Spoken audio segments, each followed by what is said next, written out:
Licked up, voted deep, all saved, all serious. Licked up, voted deep, hey, holla at us if you curious. Licked up, voted deep, we all saved, all serious. Licked up, voted deep, come holla at us if you curious. Licked up, voted deep, all saved, all serious. Licked up, voted deep, all saved, all serious. Licked up, voted deep, all saved, all serious. Licked up, voted deep, all saved, all serious.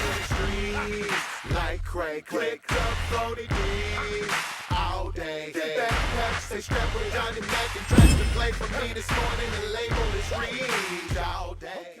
Hello, pretzels, and welcome back to the Tripod, the only podcast that steps up to the plate to tell you everything that's happening. And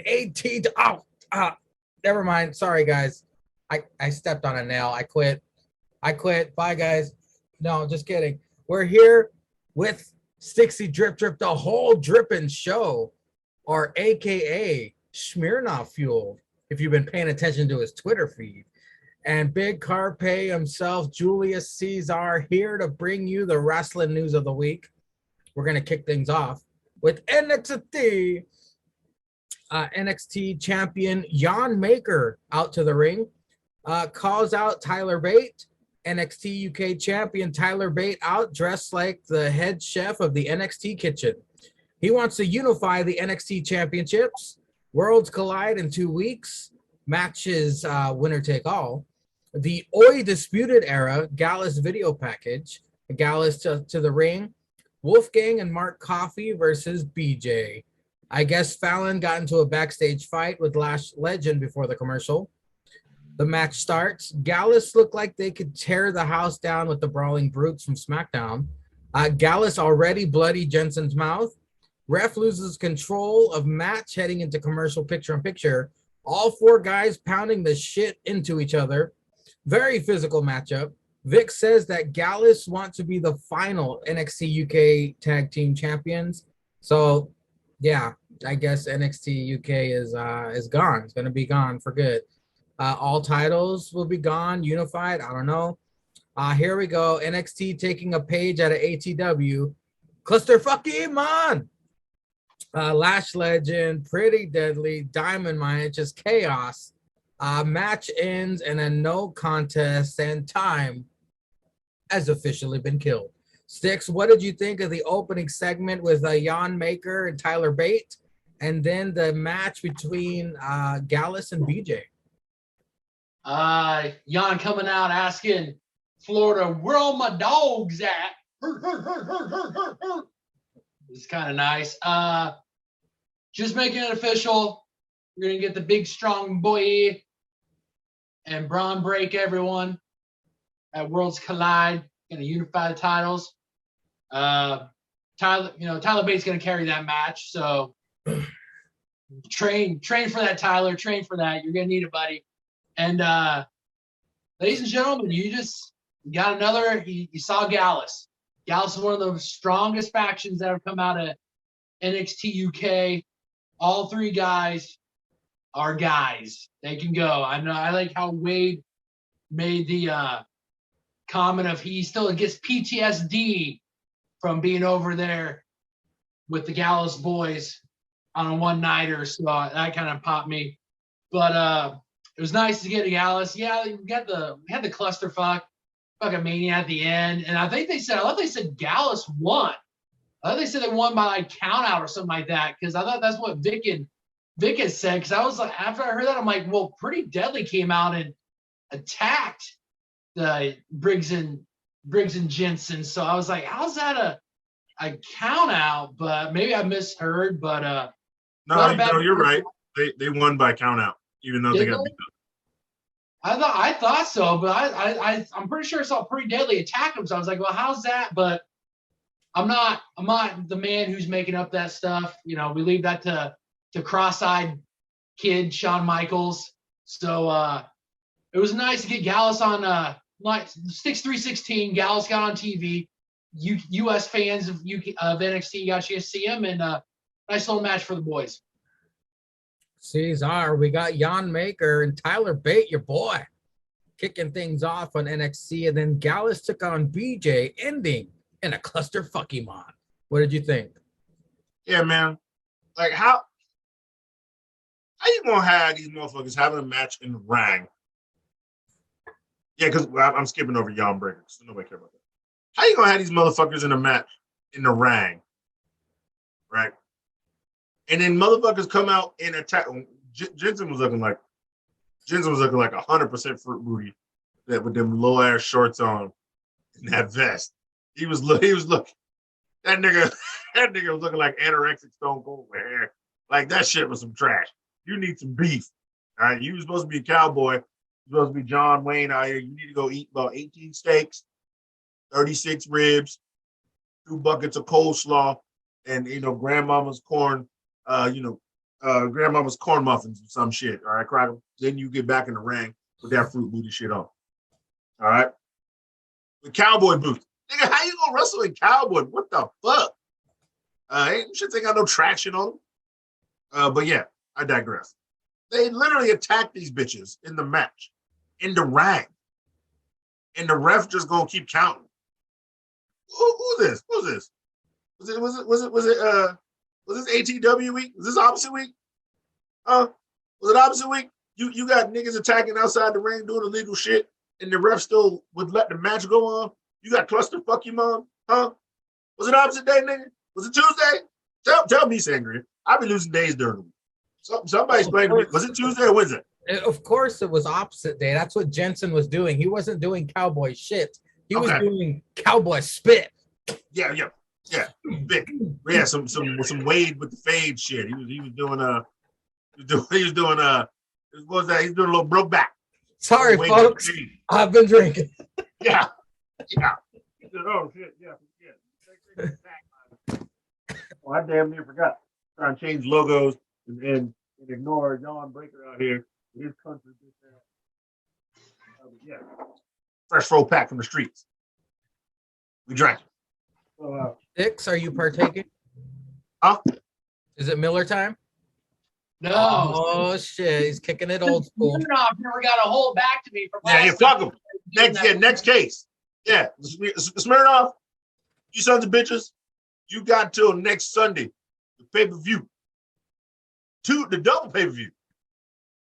We gonna be tagging your ass. Sons of bitches. You got till next Sunday. You got 3 people you gotta get cases to. And you're seeing them on your screen right now. So you better be sliding the DMs, get some addresses.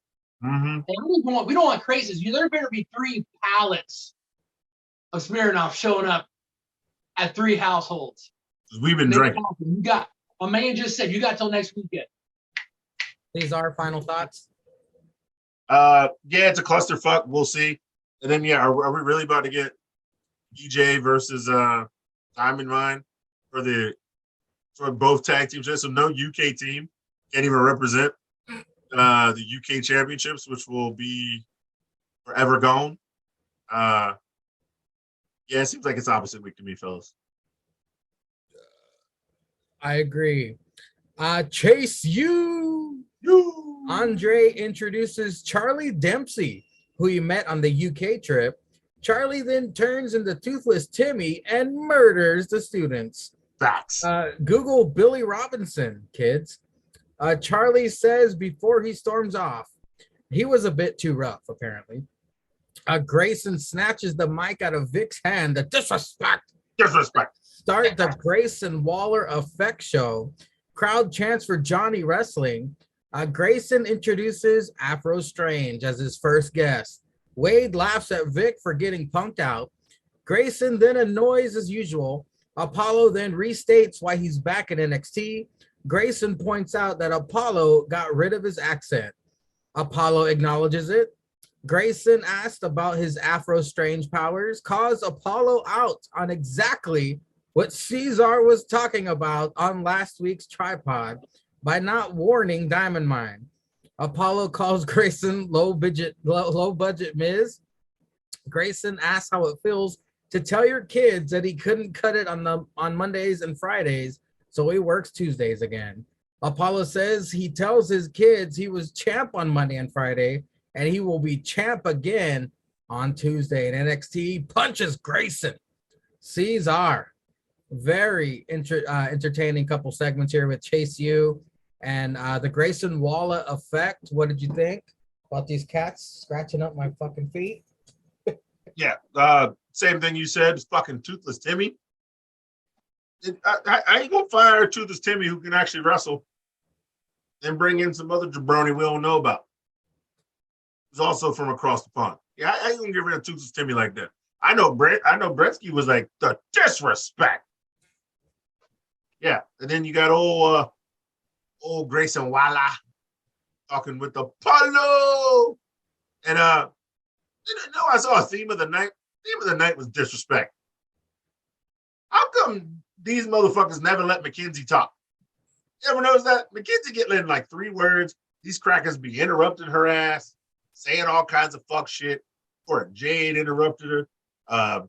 What's her name with the 85-inch extension pink braids interrupted her later. Fucking Grayson Waller probably did it. Who the fuck knows? I think he did do it before he went out to the ring. These motherfuckers don't never let this hoe talk. She got the easiest job at NXT. Just sit there and let crackers interrupt your bitch ass, and then say It's kind of like me on the tripod. Shut your bitch ass up. You get the most words out of anybody. It was my turn to talk. It was my turn to talk. God damn it. You know what? I'm fucking going home. You want to see us give you the McKenzie treatment? You keep going, buddy. We'll get yeah, motherfucker. Yeah, okay, we're here to talk to Bretsky now. Bretsky, what were your thoughts on? Shut up about that. Get back over to your boys over here. Get back over here to the real stars of the show over here. You shut up. Yeah. Shut up. Grayson Waller hit all the spots. Talked about his goddamn superpower fuck shit. Talked about his damn punk ass accent. And then he got punched in the mouth. So it's a show. He must feel vindicated though, Ceizar. Exactly what you said last week. Fucking Grayson called his shit out. Yeah, fucking Negro Dominus. I'm trying to tell y'all crackers. Sticks, your thoughts on the Chase U segment, and then Apollo on the Grayson Walla effect. Oi. Bretsky probably came pretty close to throwing something at his TV during that promo because he had his university with a $2 Toothless Timmy trying to teach grappling lessons. So I imagine he wasn't very happy with that. And fucking Grayson Walla took some advice, threw the tripod on, and saw our man Ceizar here calling out Afro Strange. So he just basically put it on rewind. He recorded on his phone, and probably about 2 minutes before he went out, rewatched it, memorized it word for word, verbatim, went out there and just said what Ceizar said. So, hey, Grayson Walla, you should get on Twitter and you should thank your boy Julius Ceizar for giving you the material for your TV show. Up next, Gallus and Pretty Deadly exchange word backstage. We get a very good Tyler Bate video package of the strong young boy. Big strong boy. Mr. Stone and White Khali backstage interview. No one cares. I'm pretty sure Kinsey got interrupted there too. Javier Bernal versus Von Cameron Grimes. Big Body Javi's debut match. Gacy and Doodad or Schism watch from balcony. Gacy wishes him good luck. Classic Grimes match. Ceizar 316. He got all his shit in.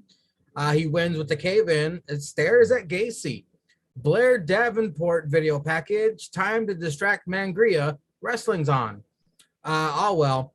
And then we get an Alba Fire video. But Sticks, what did you think of Mr. Stone? No, never mind. What did you think of Big Body Javi's debut match against the fine one, Cameron Grimes? I like more of the backstage stuff instead of the match. I mean, it was essentially a good match for Cameron Grimes, but the security guard pretty much calling Big Body Javi a prick before the match and then after that. That's what got me. That's what kept me. That's what kept me paying attention to the Big Bod Javi. And we get a little bit more going forward with the Schism and our Bretsky's boy, fine Cameron Grimes, who if he joins the Schism, they might not be going to the moon. They might just be sitting underneath a tree, I guess, from what I say, staring at the stars, I guess, from what I understand. So, but like you said, Ceizar 316, they all got their stuff in. great for TV. Any thoughts on Blair Davenport or Alba Fire? I like Blair Davenport. I'm glad we got her on TV. Ceizar, Big Body Javi's debut. Sticks 316. He got to be on TV. Ceizar's 316. Cameron Grimes got to get all his shit in a match. Up next, it's Indie Wrestling versus Blair. Blair really does have that Disney villain vibe, especially with the entrance. I dig it. So far, so good, in my opinion. Indy looking like a sexy candy cane. Hopefully, no embarrassing botches tonight. Blair's face looking like Kelly Osbourne with a massive jaw. Really looks like Indy has been training hard to make sure she doesn't fuck up this time. Very smooth. Blair actually was the one who struggled to pull off her twisting like suplex finish for the win. She continues attack afterwards, then gets Mike to brag. Mandy answers her shit talking. Wade just blew the back out of Duke's skull. Mandy tells Blair how it is. The NXT UK Women's Champion, Maiko Satomura, comes out. Oh, crap. She's going to talk. How old is this lady? These two will fight at Worlds Collide, I guess. Disrespect. Blair won't shut up. Maiko says, okay, triple threat Mitch. The crowd goes insane. I personally don't see the hype, but Ceizar, what did you think of Indy versus Blair Davenport? You gonna disrespect that legend like I that? thought Ceizar was frozen. I was gonna move on to Sticks. You gonna disrespect the NXT UK champion, women's champ like that? The final boss. The final boss. I'll wrap this shit up because we got NXT to talk about. You want to get into that? This is Kinsey interviewing Maiko Satomura. Put that mic Shut down. the fuck up, Kinsey. I'm talking, you bitch. Wade, back to you. Yeah. That's it. That's all that bitch said. That's all that bitch said. Yeah. Indian Blair. Fine. Blair had a real good package. Her music is tight. Her entrance is tight. She's the only one who really had a little fuck up here. And then, she calling out Mandy. And then the final boss comes out. I tell you what, though, at Worlds Collide, if Mandy wins, I'm not watching NXT for the next 2 weeks. Blair's gonna win. But look, it better be Blair the final boss. That's all I'm saying. If Mandy wins, I am not. No, fuck no. Mandy's time has come. She got her legend. She got her 300-day championship ring. Send her bitch ass back up. And she need to go SmackDown, start helping out that women's roster up there. If Mandy wins, I'm done. I'm literally done with NXT for 2 weeks. I'm not watching. I don't care what matches are up there. I don't care if Tyler Bates wrestling 8 times in the night. I'm not watching. Same goes for if Tyler Bates loses to Yawn Breaker. I ain't watching that shit for 2 weeks. Yeah, you better hope Bretsky can show his bitch ass up. I ain't, because if I ain't watching NXT, I damn sure ain't watching Donna Trash. So I ain't gonna be here. If I show up, I'm gonna be like Jake. Yeah, I guess there was some wrestling. I didn't watch it. Auditions for the tripod start next week. Looks like they start on Sunday. Gonna be happening coming up here for the next 2 to 3 weeks. They're gonna start Sunday. I ain't watching shit. We'll go out in the streets, enjoy the little bit of summer I got left, motherfucker. Ain't watching that shit. Blair Davenport indie match was great. I have no problems with it. He'll jump right in that chat and he will be like, hey, guess what? I'm done. Yeah. Don't at me, don't nothing. I'm done. Call JH. Stick your thoughts on Indy versus Blair. I thought it was a good match.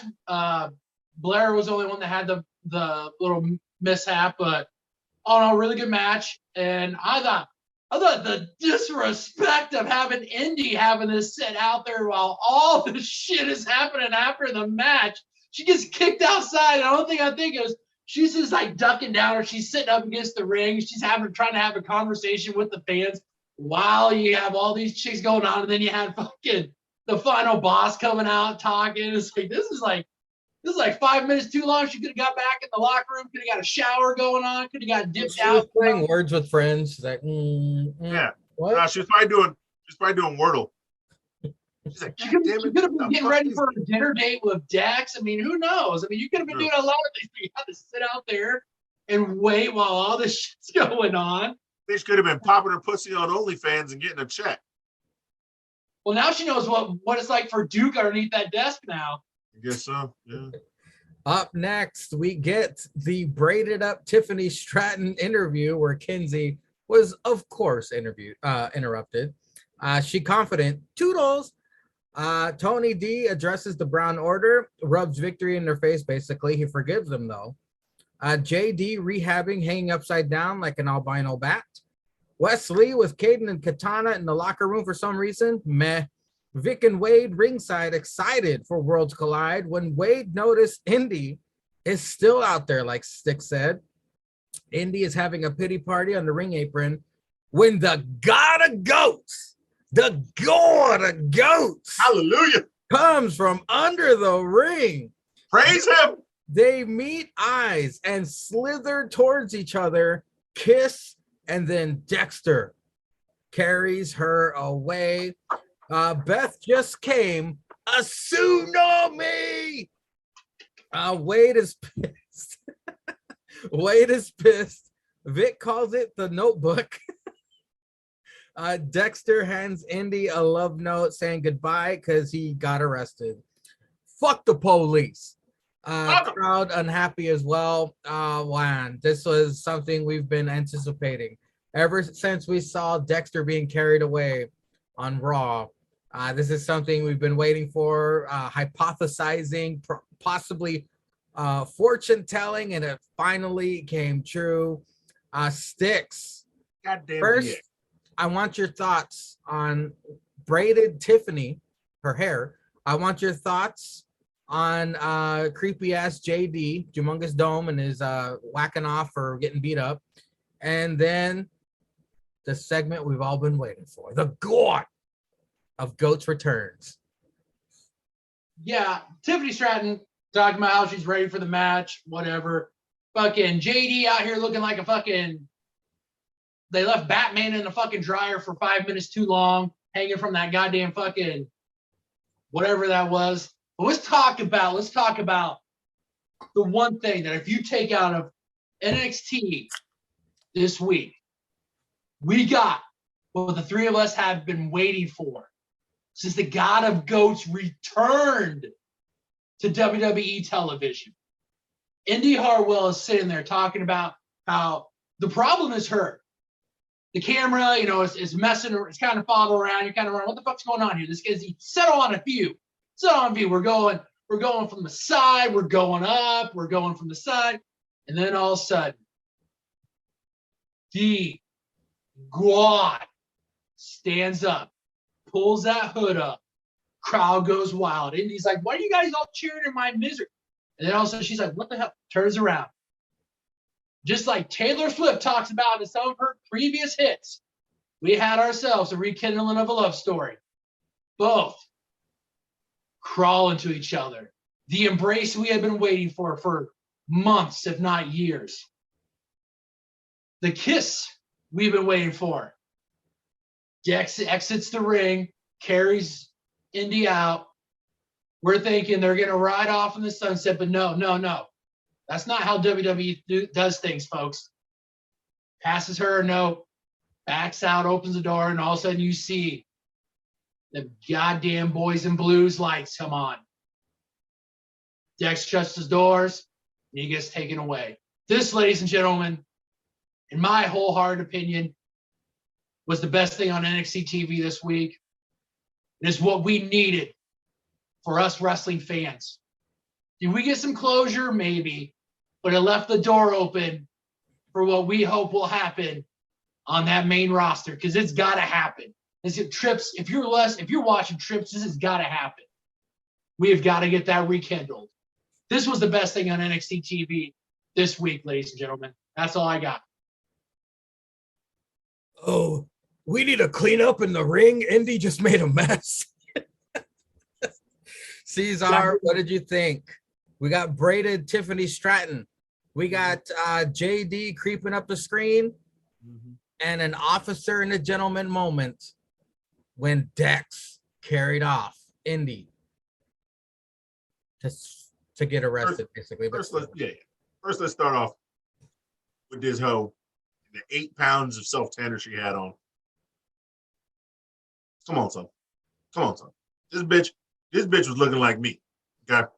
This bitch was looking darker than Jersey Shore. The bitch was probably about to get arrested for a PPP loan or some shit because she was darker than me. Okay. I'm surprised the bitch had with all them braids in her hair, 2 different colors, and all that horse didn't say she half Indian and have a bucket of chicken while disrespecting Mackenzie like that. Okay. That's first of all. Get that shit out the way.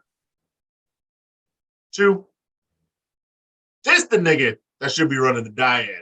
This crazy nigga, if you gonna have this cracker running this crazy shit like this, give him them 2 British crackers that was lit. Not this Joe Gacy. Joe Gacy need to go ATW. Get rid of him. You already got rid of his other cracker. Put Humongous Dome with the past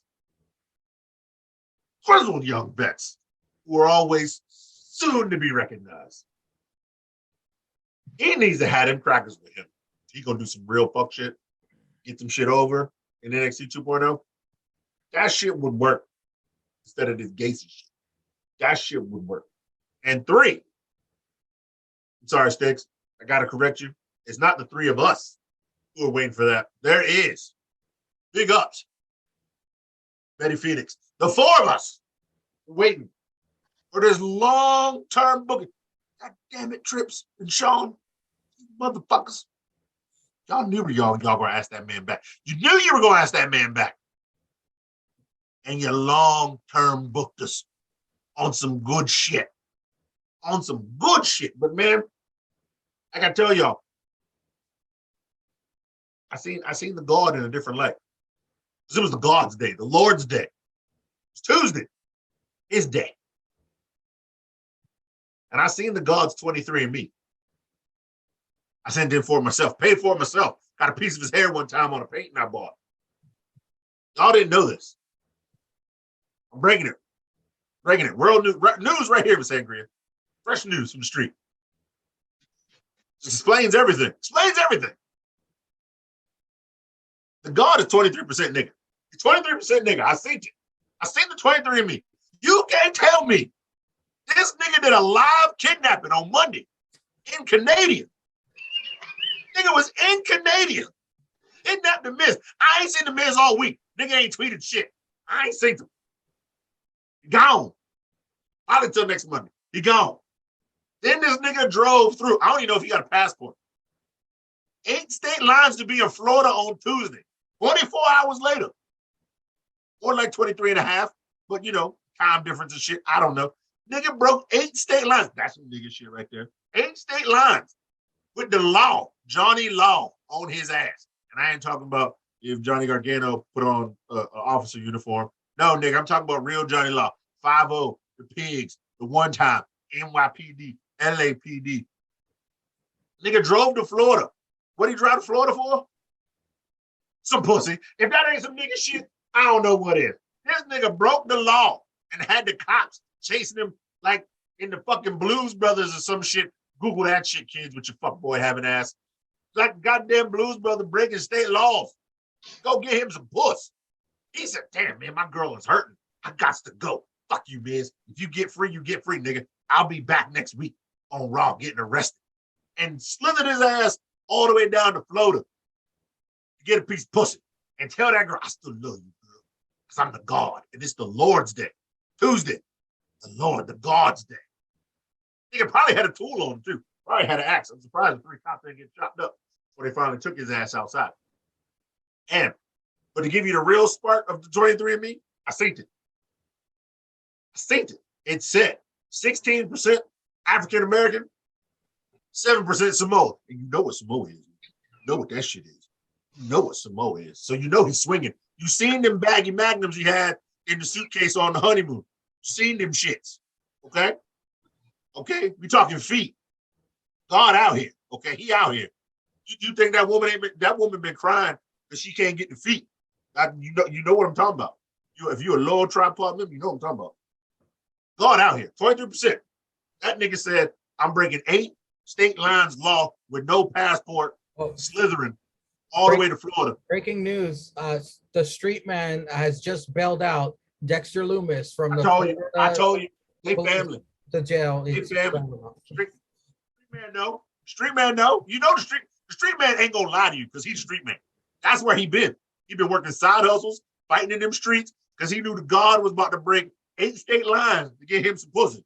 That's what a street man would do for his woman. Ain't no law stopping me from saving my goddamn woman. That's the God and the street man. Bailed him out. You know what, street man? Respect you. Big up. Future tag street team man. coming up. Oh shit. Big up. You can't give him all the straps. Up next, Cora was interviewed and interrupting Kenzie. She offended that fans are upset that she won by DDTing Roxy on the 15 feet of dick. Tells everyone to date a girl, not an inflatable doll. Second. Schism versus Whoa, inflatable doll ain't gonna give me no back talk. So Cameron Grimes on balcony watching, of course. Of course, the Brown Order showing why they are a great team. Tony D screams at them not to do any flying moves. Shout out to never mind. Tony D, Gacy and Doodad embrace because you got to give the people what they want. Oh wait, wrong show. The good opposite day. Good Lord, Joaquin Wilde is on fire here. The crowd is all in on this. A slight botch on the Ticket to Mayhem setup, but the Doodad pick up the win. A Schism embrace and look at Grimes. Tony D screams at the Brown Order. Big Body Javi screams at some chick. Some security guy tells him not to talk to women like that. Hank Walker is his name? No, that nigga's name is Big Country. That motherfucker is the thickest homebred eating white son bitch I done seen in a long while. Ceizar, your thoughts on Cora's snarky words? Schism versus Brown Order, and then Big Body Javi and Hank Walker interaction. I guess his name. Big Country. His name is. Big Country. That's his name. I guess Cora just knows how to dress like a thought, not talk like an evil thought yet. She needs to take some, lessons with Mandy or Stratton or who's the other thoughts that get hot when they go Bailey. She needs to go talk to Bailey or something. Take your ass on Monday. Go talk to Bailey. Learn how to cut a real promo. Because these crackers be out here marrying these plastic dolls, and your ass is still, I guess, single. I mean, you dating Braun Breaker, but as soon as that nigga go to Raw, you're gonna be trying to fuck Trish on the side or something. I don't know. I mean, I would. Anyway, what was next after that? She's disrespecting Mackenzie too. So fuck that bitch. Schism versus Brown Order. Yeah. Old Tony dumbass out here telling them not to do their lucha shit. Nigga, they've been wrestling that way since they were 17. That's like someone telling your Italian ass don't stab somebody at the docks. Don't put them in cement shoes with your bitch ass. Like, what the fuck you gonna do? It's like you telling you not to eat your grandmama's pasta. Everybody know when you Italian, your grandmama make the best goddamn pasta. She make it better than your mama do. Your mom can't figure out what the bitch put in it because she won't give it a family recipe because they all evil. It's shit. That's just how it goes. Don't tell some damn Mexicans not to wrestle Mexican. Man, that's telling the street man not to be in the streets. That's telling me not to drink and get on this crazy ass tripod with these two assholes every Sunday. What the fuck wrong with you? Oh, dumbass. Or tighten up. Don't make me come down there and NXT. Yo, monkey ass. I'm gonna just ask Paulo how to beat you. He got the vision and shit. Like he goddamn see into the future and shit. You know, this nigga got the DeLorean outside. He just gonna tell me how to do it. With your bitch ass. What was next? Yeah, and why Cameron Grimes ain't had no shirt on? Looking like a white ass mellow up in the damn boot. He keeps trimming that chili meat, by the way. Chili meat, right? There was no chili meat. Big Body Javi and the Big Country. Big Country? Yeah, Javi gonna turn it. I mean, this is more disrespectful than Mackenzie. At least Mackenzie gets some words. This bitch ain't even getting to talk. So she is strictly under contract, sticks 316. Hey, bitch, sit in this chair and don't talk, and you will get paid. And then Big Country gonna bring his country ass in there, thick neck, eating a biscuit, probably got gravy dripping off his breath, talking about, hey, man, don't talk to no girl like that. I'm from the South. Okay, we respect women until y'all put on a wife beater and 8 Bud Lights deep and 2 shots of Yak Daniels. Then you want to slap a fat bitch around because she ain't vacuum or something shit like that. We all know how your country ass be getting, Big Country. Don't start no shit. All right, won't be no shit. But yeah, big country out there saving hoes. You know, white knight being a fucking simp. Ceizar, you know what you can drink and you won't smack a bitch? Smirnoff, right? Smirnoff, Yeah, come damn on, right. drink a Smirnoff. You Smirnoff. ain't gonna be smacking no bitch. You know, come on, Uh-uh. Smirnoff, come on. You know, and there is another thing you can drink. It's the reverse kryptonite. Because all you're gonna be doing is smacking that ass. That's what you're gonna be smacking. You drink that reverse kryptonite. You know what I'm talking about, baby. You know what I'm talking about. You know what I'm talking about. Yeah, buddy.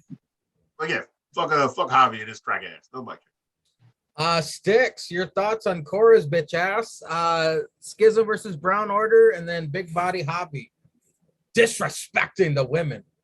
Mm-hmm.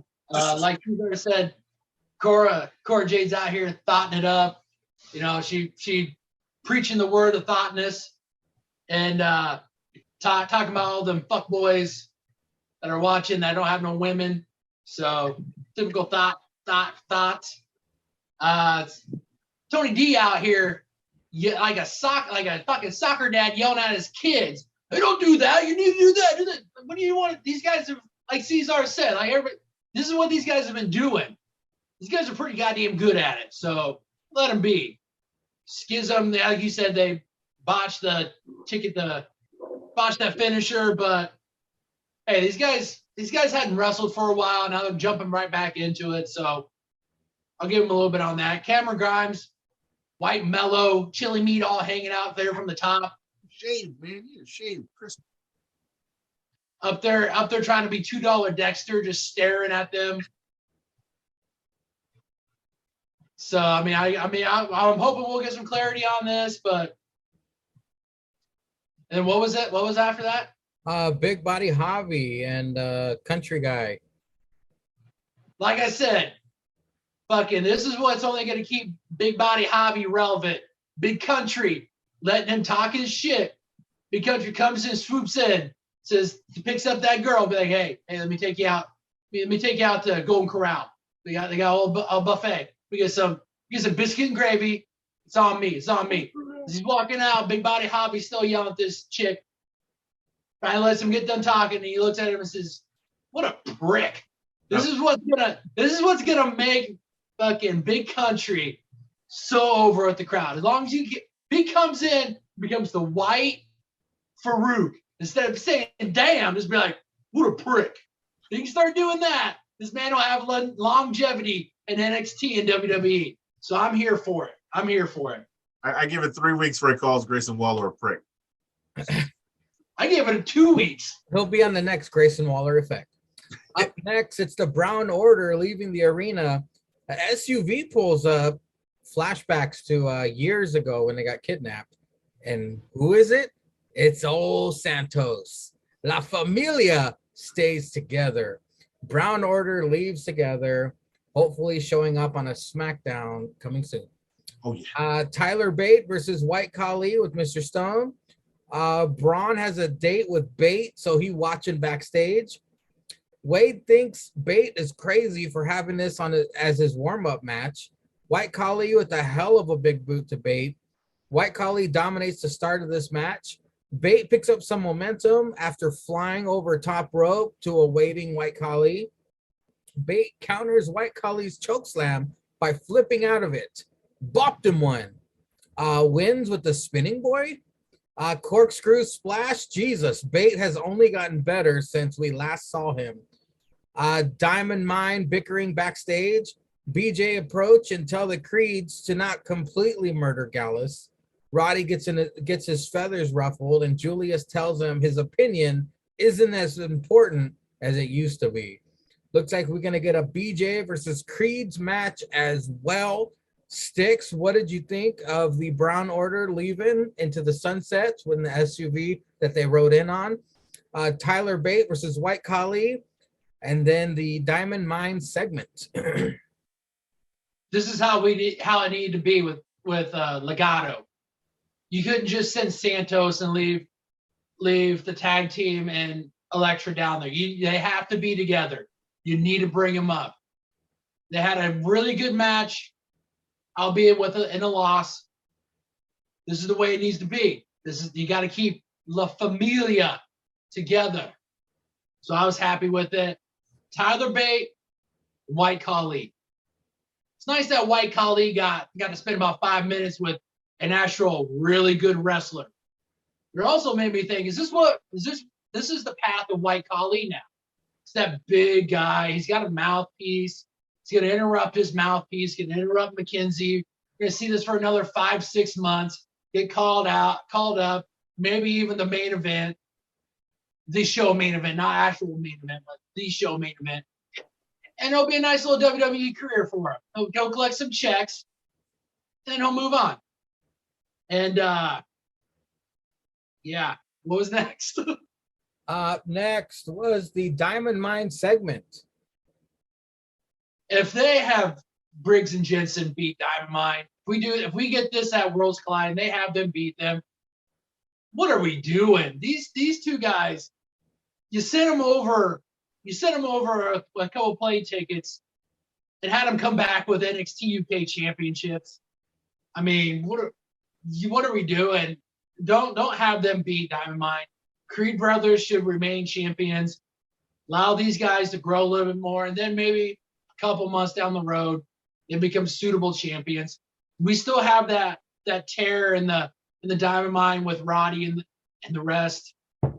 So maybe that's how they'll end up losing to Briggs and Jensen. Who knows? But if they can't have them lose clean, there's got to be some fuck shit with it.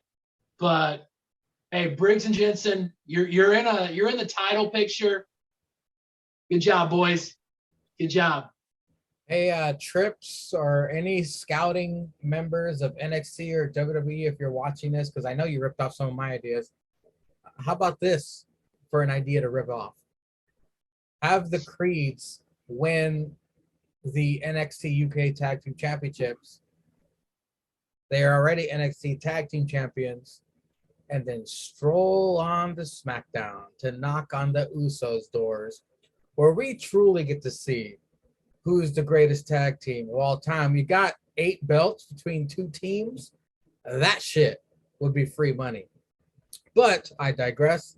Ceizar, your thoughts on the Brown Order segment, Tyler Bate versus White Khali, and the Diamond Mine situation.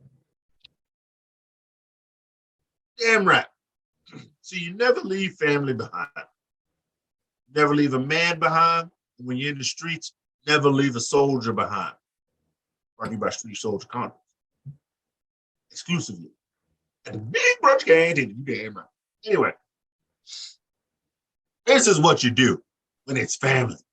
Yeah, see, a real boss can take a setback. He can take a loss. It's all about the war. It's not about the battles. It's all about the war. As long as it all happens in the end, and you take the family with you. And goddamn it, Santos, you stand up, son of a bitch. You took them scrubs with you. Because I think I can count on one hand how many times Legato, the tag team, won a match in NXT. Let's just be honest. Let's just be honest right there. You can probably count on one hand, probably 3 fingers. But them boys can wrestle. Now, under the Trips Sean era, they're probably bound for greatness. And I ain't going to be mad at it. Great. It's awesome. Next up, we got White Khali versus the goddamn legend, Tyler Driver. This cracker came out here, won the title. He was still a teenager. Cracker couldn't even drink. He was freshly cut, didn't have no, goat beard or nothing. Just, humping on Booty Storm over in England. Doing what he had to do before he cheated on her with Liv. God damn, that man's a legend. That's a pipe smith if I ever heard one in my day. Probably was humping like hot, European poon as well. Probably goes to French and just has threesomes on the regular. Well, as soon as he walked into NXT, he tagged Mandy. He had to cross it off his list. That dirty bitch. He was like, hey, hard arse. Heard you guys got 15 feet of dick. Watch me feed this bitch some English sausage. Oi. Oi. He walked over there and was clapping that shit. Was clapping like shit. like Tiger Woods on the 18th green, winning the Masters with a chip in, nigga. That shit was like the roar of the cloud. Was beating that thing. So this is why we call me Tyler Driver, bitch. Big strong boy. I give you the big strong boy. You know it, bitch. All right, there's the title right there. That's what he said. I synced it. That's what he said. Apollo gave me his eyes like Minority Report. 2 days. That's what he said. I synced it. Big strong boy. You know Tyler Driver won't lose to no white colleague. This garbage having ass. That cracker up gave me the old pop pow. You ain't even see that shit coming on the camera, bitch. That's how good that shit is. And I did it. And I'm drunk and slow. Tyler Driver was smacking white colleague. He was just playing with white colleague. Just playing. See, we all know these English crackers is crazy. They be really fighting in the streets, fighting in the pubs, fighting in your mama's basement. They don't care. They're wild as shit. He was letting Khalid, he was fooling Khalid, trapping Khalid, in a false sense of security, and whooped his monkey ass like only a monkey ass can get whipped on a Tuesday. Whooped his ass and then went home. He said, I don't give a shit about this. I'm going to go play some darts and drink some beers and weird sausages with blood in it and shit. That's what them crackers did. And what was after that? In honor of the big strong oi, let's all give a mustache twist and an oi. Oi! Boy. Up next was the Diamond Mine situation. All right, Diamond Mine. Yeah, these crackers talking trash.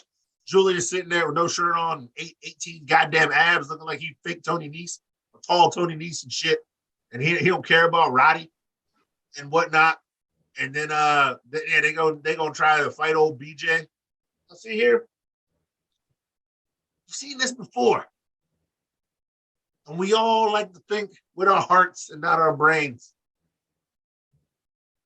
I feel like if they did some shit, and yeah, it could be fuckery. And there's a lot of fuckery to be handed around, especially with these NXT UK niggas showing up. I feel like BJ would win these titles. They've hyped up the Creed so much that they always hit us with the swerve. The swerve, bro. It's the swerve, bro. Yes, Mangria, what you said would be, no. Yeah, yes, Mangria. It would be like, it would be great to see what you said. They go to NXT with all the golds, fuck with the Usos. Sure.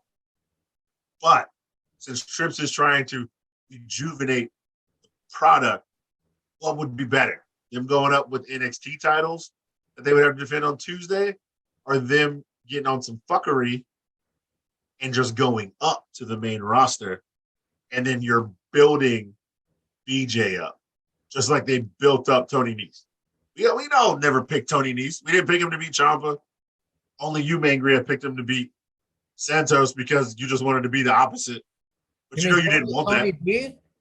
Tony D. Yeah. That's it, Tony Nese? Tony Nese. Yeah. I was like, wait a minute. Isn't he jobbing out on AEW? No. Yeah, he's jobbing out on Dark. And you know what, folks? I'm always drinking. But it could be some shit like that. Put it on a team that's down there who they have faith in, who can hold them. But then, like I said, you got Gallus now. You got Pretty Deadly. You got the Hard R's who are getting more time. You got people down there that they can, like, fuck with down there, keeping them all new to the USA viewers and bringing up those crackers to the main roster, also giving them more teams to fight on the main roster. You know, the Hard R's winning the NXT Tag Team Championships would be incredible, but I would be excited for that moment, but I'd be more excited for the Tripod following that Yeah. No, we gonna be hype as shit. We go 15 feet of dick for everybody. Just right there, that's it. That's the title. That's it. 15 feet of dick all around. That's what you gotta name it. They're getting And the we whole gonna be hype. locker room pregnant. Like, look, the rest of the NXT show would be 8 minutes, and we would spend 45 minutes talking about the Hard R's winning the title. That match. So you're telling me instead of a super kick party, we'd have a super dick party? Yeah, you damn right. You damn right. Super dick party. Super dick party. No. But Brought we to you digress, by- folks. Brought to you by Street Soldier Condoms at the Big Birch Canteen. And Smirnoff, no. And Smirnoff at Troy get them edited. Up next is the main event. It's the lights out match. Tiffany Stratton versus Sleepy Chew. Sleepy Chew gets rid of her PJs and the match starts. The lights are dimmed. Chew dumping trash on Tiff, followed by beating the trash with a tennis racket. Lights dimmed, but cameraman still able to get a great ass shot of Tiffany. Tiffany busts out the toolbox. She attempts to attack with a wrench. I wonder if HBK said, okay, ladies, I'm giving you your shot. This is your main event. It's either sink like my eye or swim like my spunk and Trip's ass. Fight continues, a commercial picture-in-picture. I forgot to do the eye. Chew brings her bed ringside. Tiffany unleashes with chair attacks. Chew hits a hell of a suplex to Tiff on a chair. Chew with a modified camel clutch on Tiff with a wrench. Tiff uses a hairspray in Chew's eyes, followed by a power bomb on a trash can. Chew gets her body pillow loaded with Legos. Tiffany follow-away slams Chew towards Legos, misses all of them. She then body slams Chew on them, double stomps Chew's head onto them, 2.5. Tiffany tried to blind Chew with makeup. Chew kicks it in her face, then puts Tiffany through the bed frame. Chew then splashes Tiffany for the win. This was a good main event. This was a big test, I believe, for Tiffany and Wendy Chew, and I think they delivered. I liked it a lot. It was a good main event. Props to the ladies. Ceizar, what did you think? The lights out match, man. They brought the Legos, they brought the bed, they brought the kitchen sink. Not really, but they could have. But they could have. I think Tony D even said that during his promo that one of them would bring the kitchen sink against Tony. Oh yeah, for Santos. Santos, yeah. Or yeah. Anyway, first I thought the lights out shit was gonna be corny, but nah, man. These broads delivered. They showed up there. We got two. This is awesome chants. We got a we want tables chant, and then when they put her through the bed, we got some holy shit chants. All censored. Yeah. No. The first holy shit went through. The second and the other ones got censored. It was like holy shit, and then it was like holy shit, holy bleep, holy bleep, holy bleep. Which I ain't mad at. These ladies deserved it, bro. This was a main event. Wade with the line of the night that popped me. What is she doing with that pillow? Legos. She dumping Legos, man. You ever dump on a Lego? You ever step on a Lego? Stop the damn match. Stop it. Oi, stop the damn match. Like my man pulled the JR. And stop the damn match. Because the bitch pulled out Legos and was trying to slam her on it. The ref swiping the Legos out of the way for the pinfalls in the Legos when Tiffany did the double stomp thing onto the Legos. That popped me as well. Just, little nuances that was in there. Wade yelling to stop the damn match at least 3 times, gave it some old JR vibes. Sick Vic talking about if you ever stepped on a Lego, how hard it hurts. It's the worst pain in the world. And them bitches slamming each other. I called him a little bit, but them slamming each other. Yeah, she broke the bed like a table in half after throwing the makeup in her face. Very innovative way. Tiffany had the pink chair, took the suplex on it, modified brainbuster on it. It was a little high up. It was still good. She went for her finisher like twice. Wendy Chew got out of it. They definitely got enough to hit each other with stuff outside of the ring, in the ring. The bed, the table, the Legos, the pillow, the hairspray, the makeup. All good shit, man. These ladies showed up. And I like the fact that usually when, new people come in, they try to team them up with a veteran.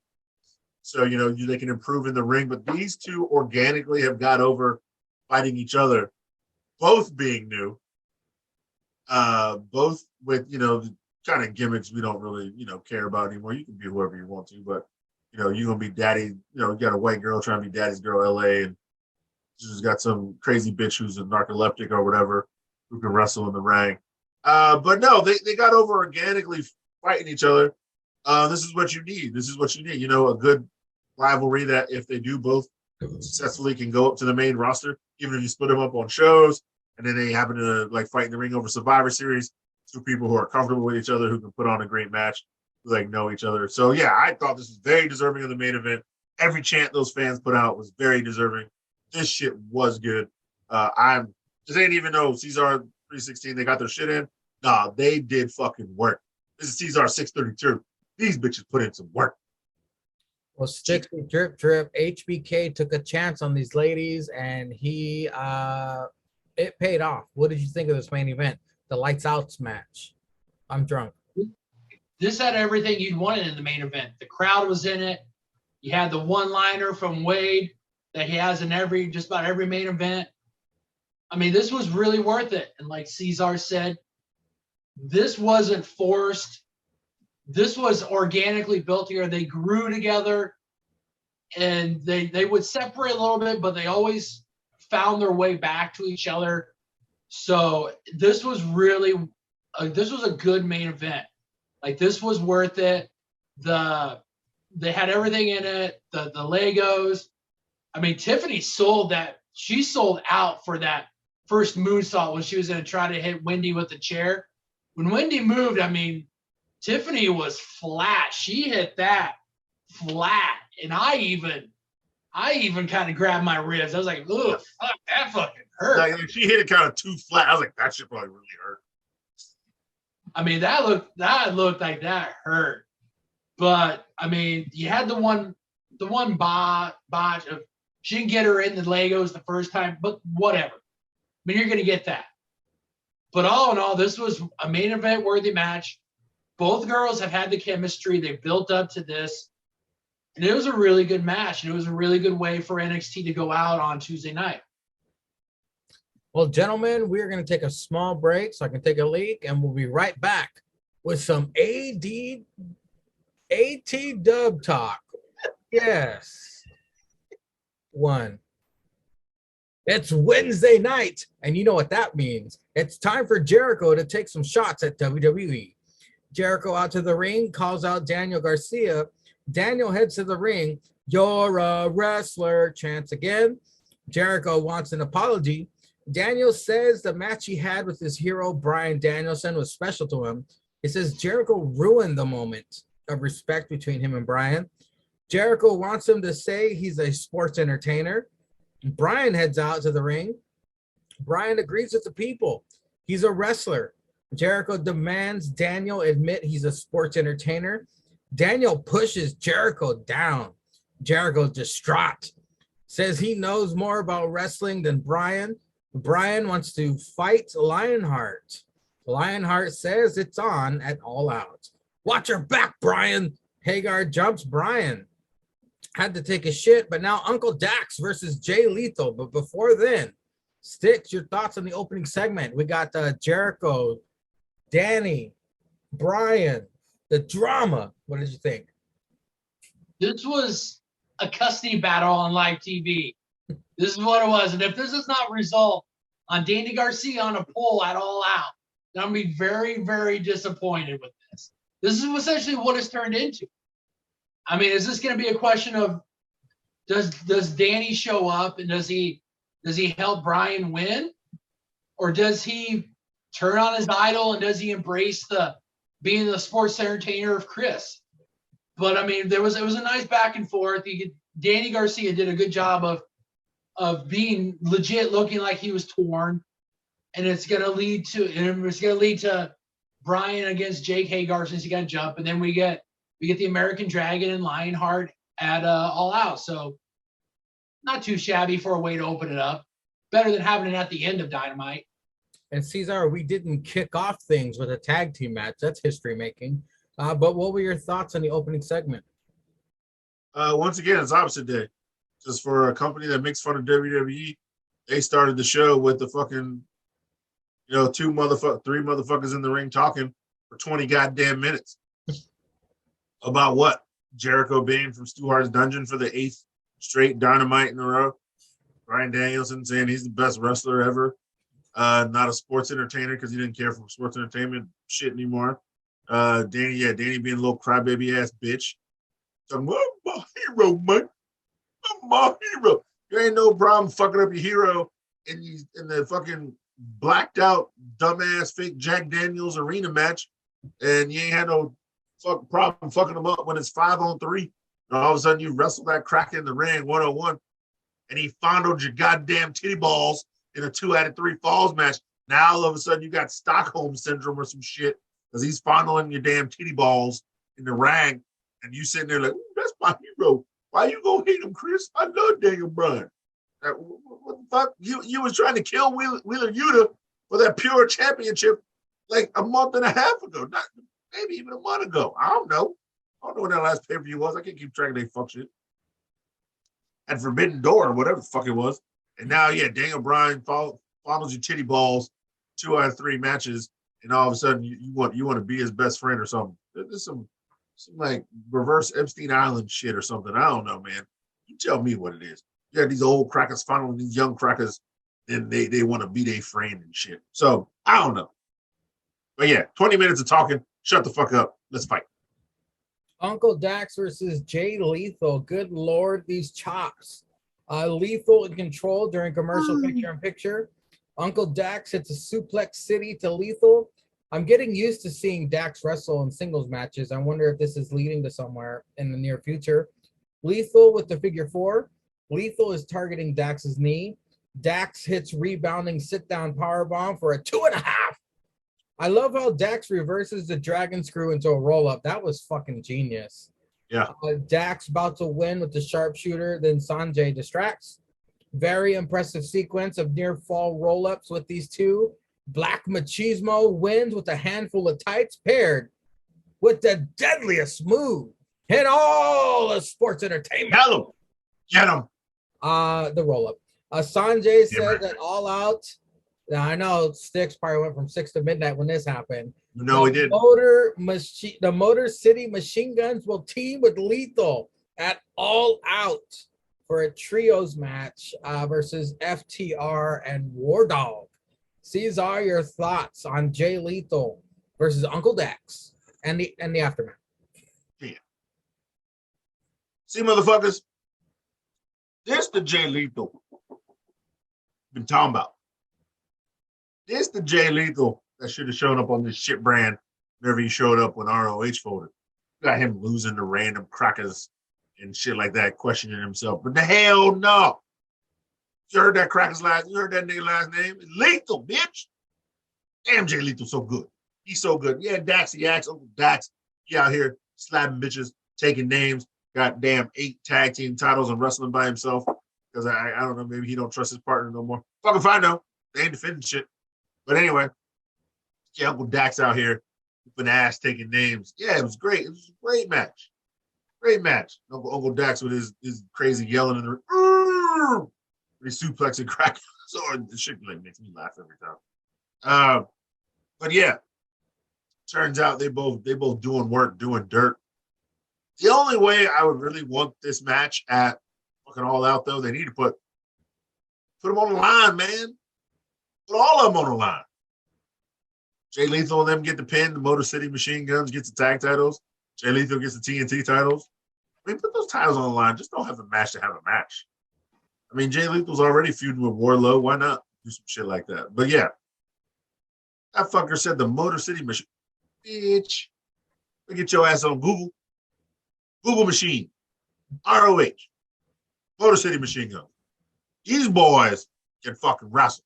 Now we know Uncle Dax and them can wrestle, but goddamn, Motor City Machine Gun, these boys can wrestle. Okay? Yeah, you gotta say it different. These boys can wrestle. This shit about to be good. This shit about to, put this shit in Tokyo Dome, Dave Mills gonna beat his meat. So this shit about to be real good. And I'm actually, I ain't gonna pay for it. Fuck them. But I'm actually looking forward to this shit. Styx, the chops were hard from Uncle Dax because he saw red show up on black. What did you think? Uncle Dax versus Jay Lethal, and then the reveal afterwards. This match between Uncle Dax and Jay Lethal, this was damn near a clinic. I mean, these guys went out there, and like Ceizar said, this is the Jay Lethal that we need to see. And Uncle Dax, this man is compiling a singles record to let everybody know this guy, if anything were to happen to FTR, this guy is going to be fine. He's going to make it. He can wrestle as a singles guy. This is a really good match. I thought it was the second best match on the night, and I thought it was the second best match probably in all of AEW. And man, Gree, you got to get this right. The only way I'm going 6 to midnight is if the North is back together. If they would have got Ethan Page and Josh Alexander, but we're not going to get that because Ethan Page is probably dwelling away somewhere on Dark Elevation. Josh Alexander is over on Impact carrying that show. But if we were to get that, that's the only way. It's the only way I'm getting ready for that. But the Motor City Machine Guns, these guys, they're no slouches. Alex Shelley just had a barn burner with Josh Alexander on Impact's last pay-per-view as a singles. Alex Shelley can go. And Chris Sabin's no slouch either. These guys are one of the most, if not the best tag team in Impact history. And these guys do have a record of ROH, and they were really good in ROH too. So this was not a bad decision for Sanjay, Jay, and an unathletic Khali to get for a tag team. I mean, this match, like Ceizar said, this match might be sneaky match of the night. This might be pretty good. So this will be really good going forward. You know what it sounds like, Sticks? You remember when Cody left WWE and he put together a list of wrestlers he wanted to face, and he did it. He accomplished it. It sounds like FTR is making their own fucking list. They're like, okay, Briscoe's done. Who's the Motor City Machine Guns? We'll put them up. Hey, Tony Skeets, get that checkbook. Get over here, boy. Get over here, boy. Get that Brinks truck. Send it to Impact. Give me these guys, and let's fuck shit up, boy. I don't know why they sound like that, but I just made them sound like that. No, that's probably valid. That's what it is? Okay. It's probably verbatim how they sound on the phone. So yeah, boy, get over here, boy. Up next, we get Tony backstage interviewing Thunder Rosa. Thunder Rosa says there will be a new interim champion for the AEW Women's Championship at All Out because she's injured. There's that word again, folks. Colton Gunn versus, I just spit on my phone. Colton Gunn with Austin Gunn versus Daddy Ass. Yeah. Gunn with the Acclaimed. Listen. No. Caster's rap references talent meeting. Scissor me, Daddy Ass. Father versus son match here with Tranny Manson front and center. This match did not need the commercial picture-in-picture, but hey, time needs to be killed. Tranny Manson screams at Billy, "That's your son!" Because Billy was beating the shit out of Colton. Goddamn right. Stokely uses boombox to attack the Acclaim. Austin does as well. Colton low blows and Colt 45 for the win. Stokely has new recruits. Swerve and Our Glory for the save.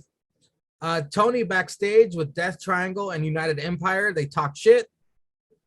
Pac says, "We're not gonna kill ya. We're gonna murder ya."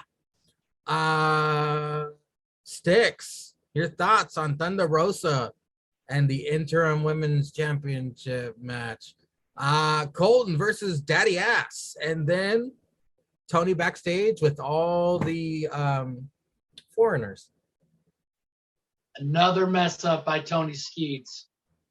Man, you should see that this title reign is just drowning. I mean, you're throwing everything at it to try to keep it afloat. And regardless of if she's actually legit injured or if there's been rumors if they're taking her, they're having her get away for a little bit to cool the locker room down. Regardless, she is not making it as a champion. And if Britt Baker does not win this championship at All Out, Tony Skeets, come on. You got work to do. You got it. I mean, she's right there. She's right there. She's everything you need as a champion. Put it back on her and let it roll. And props to Acclaim, man. They're taking daddy ass. They're throwing that on their shoulders, and they're carrying him. This wasn't a bad match. I mean, this wasn't too bad. You had the, like you said, the Max came out with the Max rap, made the point out the talent meeting, and then Stokely helping his new clients out. Swerve and Our Glory comes out for the win. Got everything you needed for the tag team division. And then we had what did we have after that? Right after that, it was Tony backstage with Death Triangle and United Empire. Yeah, Pac and Will Ospreay got a little bit of history, just setting the plate for the main event. If you didn't think this was going to be a good trios match, then you were wrong. I mean, I knew as soon as I saw this, it was like, this is going to be good. This is going to be really good. All three teams can go, but especially Pac and Will Ospreay, they weren't going to disappoint. So nice little way to set up the main event. So not too bad. Sticks, in reference to what you said first, I'm kind of hoping that this fatal four-way at All Out leads to the rift between Hayter and the Doctor. I kind of want to see them butt heads and see maybe Hayter turning or maybe the Doctor pinning her. I don't know, but this is probably where you pull the trigger on it. I mean, they've kind of left little breadcrumb trails to it. Yeah. But this is probably when they need to do it. I mean, if they don't do it now, then you better have something really good. Like, you better be long-term storybooking this for that it's really good. Because if it's not at All Out, then I don't know where else you could put it. And hopefully Hayter has the personality to stand on her own. I've been drinking. Yeah. Ceizar, Tony, backstage with Thunder Rosa. We're going to have an interim championship fatal four-way at All Out. Also, Colton versus Daddy Ass. And Tony backstage with the Foreigners. I don't know, man. So here's where the Twitter feed, the rumors come into play. This is what's wrong with the interim championship bullshit. Because if the rumors are true, what's going to stop this bitch from doing what she's doing? She's still technically the champ. And whoever the intern champ is has to fight her when she gets back. So if you're like, all right, man, look, you fucking up. Take some time off.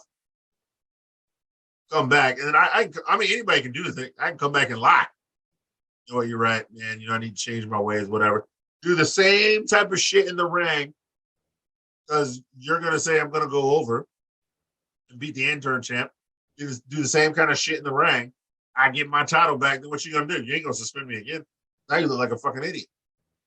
So now you got to play a course. You're not going to take it off me on a dumbass rampage. Wait a minute. Wait a minute. What do you mean suspend? Who's suspended? Thunder Rosa. She got suspended?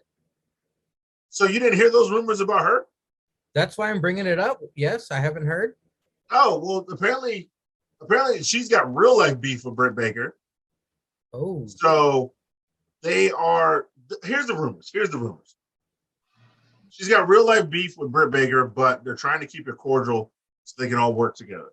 But a lot of people are complaining that she's real super stiff in the ring and obviously not selling correctly on their moves. So that's what they said, that she's got back spasms and that she needs time off for an interim championship because the rumor is, like I said, either you bring the rumors, Tony was going to beat her at All Out for the title. I don't know how that factors into the interim world championship or whatever. But whatever. It was supposed to go on. She didn't want to do that. She got mad or whatever. I guess she feels like she hasn't had a good run. But everybody's saying she's stiff and everybody doesn't want to be work with her or whatever. Can I interrupt real quick? Because the only thing I saw about Thunder Rosa and AEW, kind of like news and rumors, was that she was hiding in the restrooms. She had to change in the restrooms because people were fucking with her or something. That's the only thing I read. I didn't even read that. No, I read that like like people just got beef with her backstage. She's got real beef with Britt Baker. Like they do Wow. not click whatever, so ever. They don't click at all. And that she's being stiff in the ring. She's just, I hate to say it, but she's just like CM Punk in it, believing the hype that she is the best or whatever, and just being more aggressive. Going in the business for herself. Yeah, pretty much. So she's got back spasms, and there's got to be an intern championship. Or maybe she didn't want to pass the title down. But then that's what I'm saying. Like, if the rumors are true, what's stopping you from lying coming back? So they're like, all right, we're going to go forward with you. Look, you took some time off. You realize this shit is real. We're a team here, putting on a goal here. Blah, blah, and then, all these talent meetings in the back and shit. Everybody's wilding out. So if the means are true, I just lied, tell you what I want to get what I want, which is still being champion. Versus you having me lose to the intern champion and going on with your program as you had earlier. I mean, what's the point? You can't take it off me then, because now you look, like I said, you look like a fucking idiot. I like what you said that Thunder Rosa is like CM Punk. I'm seeing that. Am I lying, dog? No. Am I lying? But yeah, I mean, now this gives you more storylines doing this internship, but this is why you shouldn't be doing this dumb internship. It should be, you can't wrestle, man, give up the title. Yeah, it's like, I guess, they do this shit in UFC because people still want that fight. Those fights are more real. I get that. The guy who had the title didn't lose the title. He got injured. You can get injured in a match. But we all know how wrestling is, okay?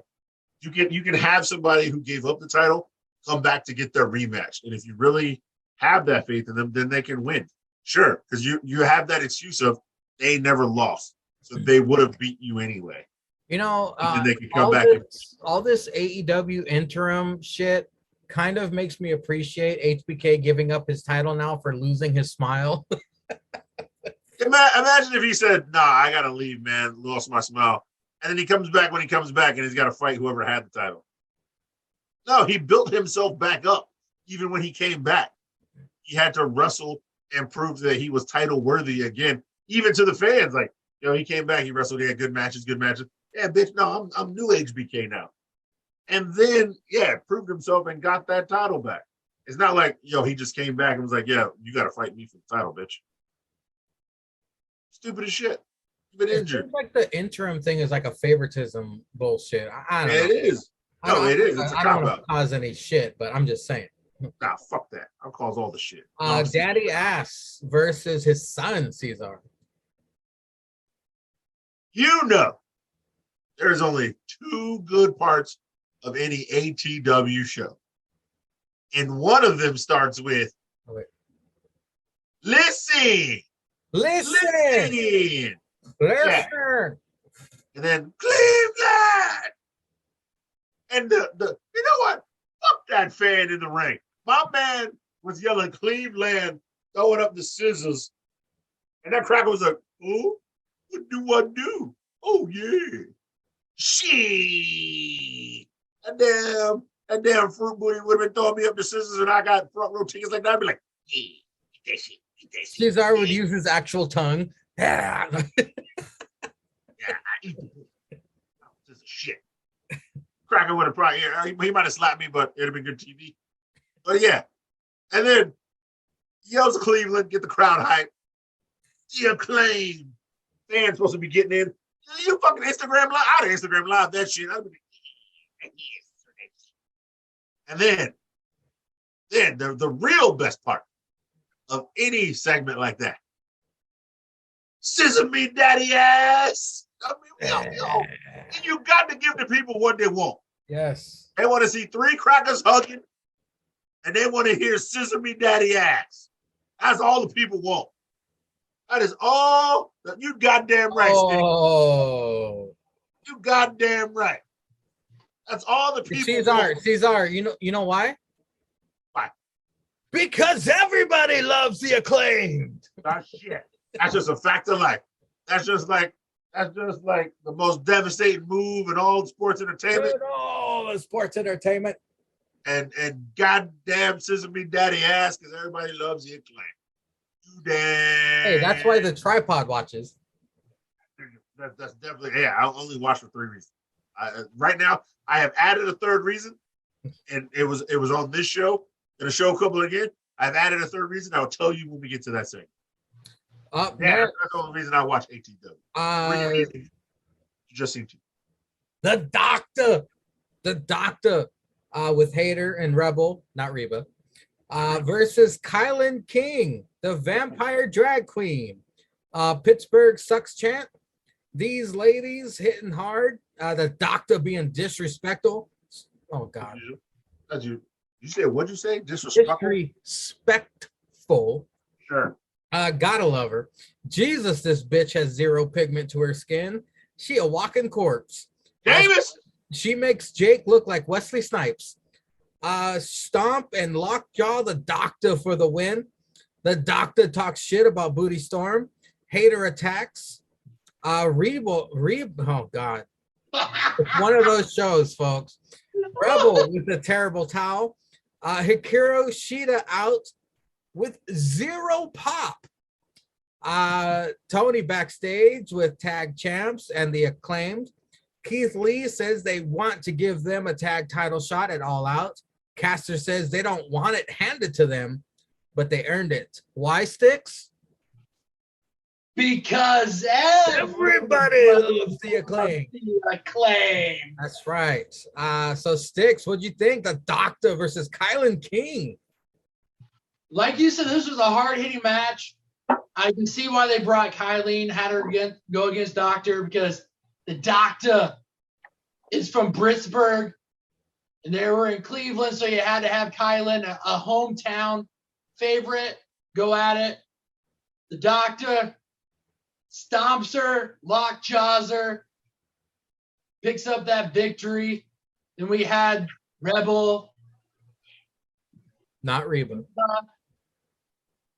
And Jamie Hayter come out.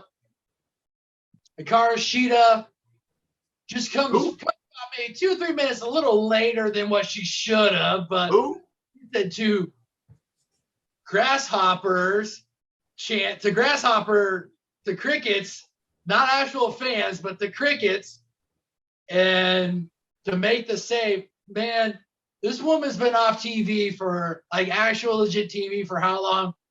And she's still getting no love from anybody.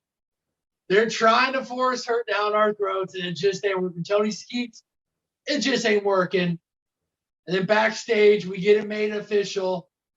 Our boys, the Acclaimed, are facing Swerve and Our Glory at All Out for them tag team championships. Tony Skeets, please, I'm gonna pay for it. I'm paying for the pay-per-view.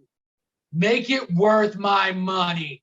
Put them championships on the Scissor Boys. Put it on them, because I will buy that new Acclaimed championship t-shirt, and it better have some scissors in it. I'll buy that shit. You better do it. You better do it. Pro Wrestling Tees, I'm talking to you. And new. And it better have some scissoring on it, because your boy will get that t-shirt. Shout out to Sticks, by the way, with that Acclaim shirt. That's badass. Is that the only shirt they have, or do they have more? No, they have like, I think 3 or 4. I think they had one for the dumpster, for the trash boys, and then I think they had like a couple more, but this is the only one that I liked at the moment. And I think I got on when they were running their 20 or 25% off sale, so it was worth it. It's worth it. I might buy a couple shirts. AEW shop, shut up and take my money. Ceizar, what'd you think of the Doctor versus the trans vampire, Kylan King? You mean Pro Wrestling Tees, because AEW. But I digress. I'll find it somewhere. Yeah, I digress. Doctor fighting this vampire bitch, out here. She just should have dyed her hair blonde, thought herself Buffy beating on this vampire bitch like she did, whooping that country ass, cracker ass shit. Reba, Jamie Hayter with that butt meat. Ooh, there's gonna be a lot of good butt meat in this match on Sunday. Well, not this Sunday, next Sunday. Is it next? Yeah, it's next. Whatever. I still ain't paying for it though. I mean, it's a good butt meat. You get my money unless it's on t-shirts. Fuck boy. And then what? We found out. We found out when the Cotton Bowl was gonna be. All the niggers in the ring at the same time. Because Tony Skeets can't have niggas beating white folks. No, he gotta have black on black crime, niggas beating niggas. Because he's a fucking racist. You stupid bitch. Is that why you put daddy ass? You claim they're gonna start calling him massa ass next week, motherfucker? Motherfucker? You try to harder the hard R's, make it a triple threat. Just, niggas on niggas on niggas. Motherfucker. You dirty bitch. I see what you doing, Tony Skeets. These motherfuckers may not see it. Because, they ain't grow up black in America like my black ass did. But I see what you doing. And you're a minority too, motherfucker. You ain't from here. They didn't kidnap your crazy cracker ass and bring it over here so you can do cocaine and skeet on your shoes. Your daddy make a name for himself and buy them shitty ass Jaguars that lose every week. Motherfucker, I see. I just want you to know. I see. When you watch this shit, I know what you do. Okay. I read between the lines, motherfucker. What was the next shit, Sangria? What was the next shit? Okay. Tag team championship. I talked about that. He got nigga on nigga. Up next for the AEW Championship Unification, it was CM Trash versus Oh shit. Moxley. Done. Bring back your old theme. Yeah. Crowd all in. No, wait a second. I got this. Oh. I got this. Oh, okay. I got this. All right, let me just drink then. Who wants story time with Uncle JC, baby? Who wants story time? This is Kinsey here interviewing Julius. You shut up, bitch. I told you I got control of this. Goddamn, send it back to Vic and Wade. You on the wrong show. Go. All right. Here we go, motherfuckers. Let me tell you a little story. Hey, Sticks, I'll text you when he's done. Yeah. Go take a shit. I'm gonna be a minute. Son of a bitch. Let me tell you a little story. All right. Story time with Uncle JC. Sit right here on the lap. Gotcha. Tell you a story of a punk ass motherfucker. You know who I'm talking about. He thought he was part of the Fantastic Four. It was clobbering time. He thought he was the best in the world. And he thought he was on Epstein Island putting you to sleep and doing whatever he wanted to afterwards when you were knocked out. This cracker giving the keys to the kingdom. He got famous off a promo he didn't even write. He had a guy who breathes like this, whisper in his ear. You crackers ate it up because he had a hot ass wife. You put that eyeball down.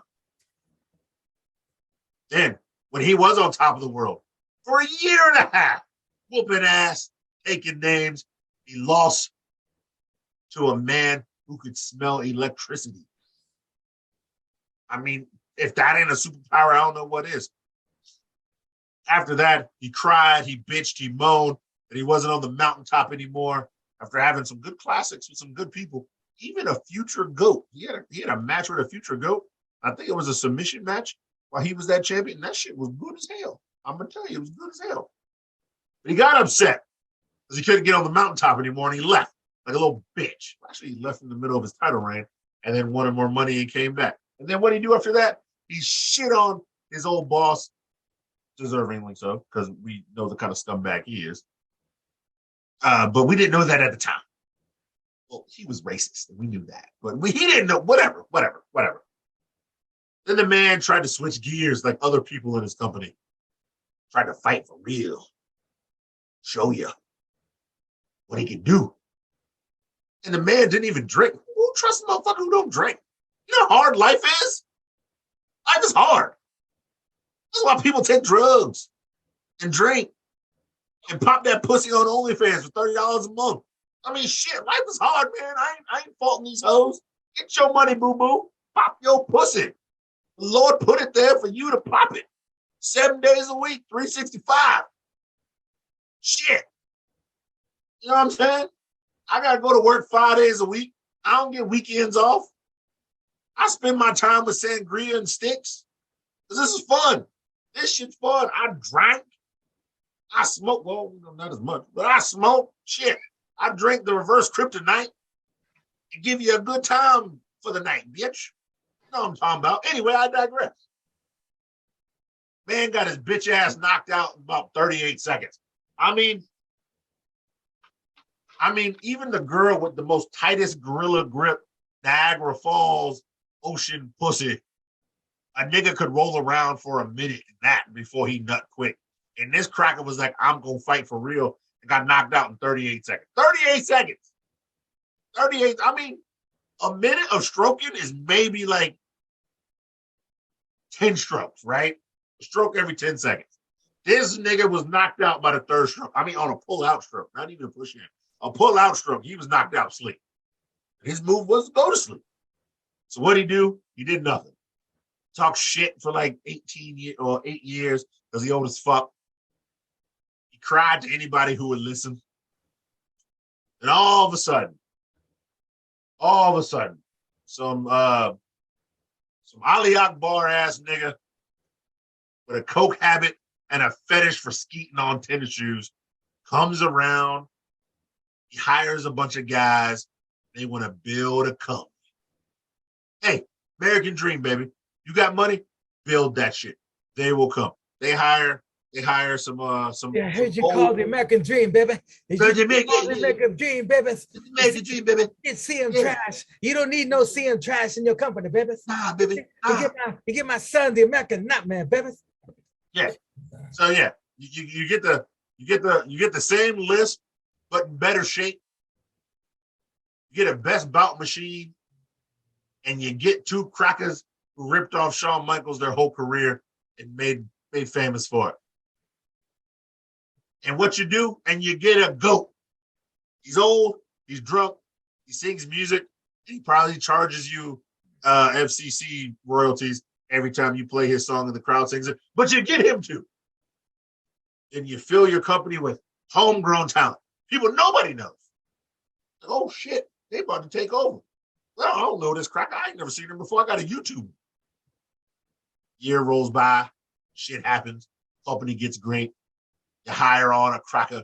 He likes wearing Gucci scarves. He likes beating up people in the ring. He wins a ring.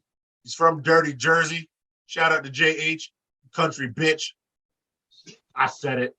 With your horrible taste and probably food, music, and alcohol, you bitch. I said it again. Oh, you shut your ass up. And then you hire a goddamn immortal who's been hating niggas since fucking he put Jesus on the cross. And we all know Jesus was from Africa and shit, so he was dark. So you hired this cracker named Stang. Yeah, fuck, I'm calling him out. I ain't said nobody else's name, but you hired this cracker Stang with his fucking immortal bat that stabbed Dracula, and he helped nail Jesus on that goddamn cross.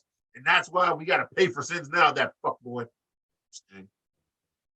I hope you get in DC. No, I'm not even gonna say that. That's some fucked up shit. Anyway, shut your bitch ass up, man, Graham. Tell a story. You hire some old ass cracker who thinks he's the best in the world because the fans want to jerk off to him every night and buy all his merch. And he gives out watered down candy bars. He doesn't lose to anybody in your company because records matter. Funny story, John Moxley has only lost clean to one person, and that's Lance Archer. That's a weird stat. That's actually true.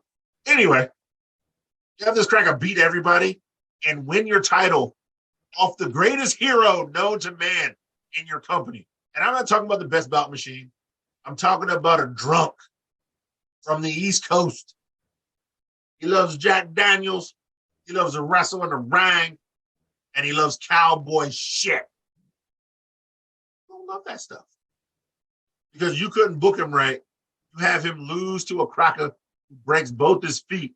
What is he, Mr. Glass? Fucking Sam Jackson in that fucking superhero movie? Lose to this cracker and give him the title. Just so when he comes back, talks all the shit he talks, because that's all he can do. Gets his ass stomped out in 3 minutes. That's a heavyweight championship bout. And motherfucker's been knocked out in the first round. This nigga threw the weakest kick in the world. And your boy Bobby Fish. Go follow Bobby Fish on Twitter right now. That boy been talking some heat.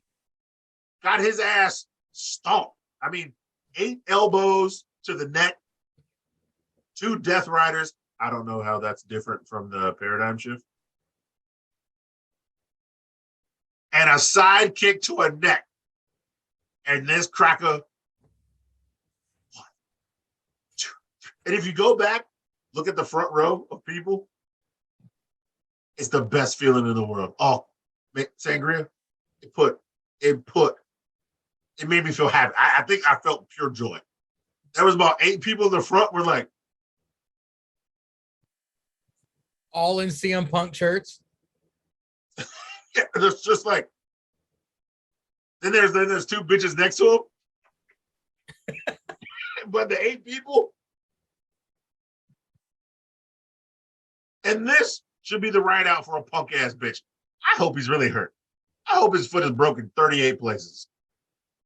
If this is a work and he shows up next week at All Out, this is the dumbest shit ever.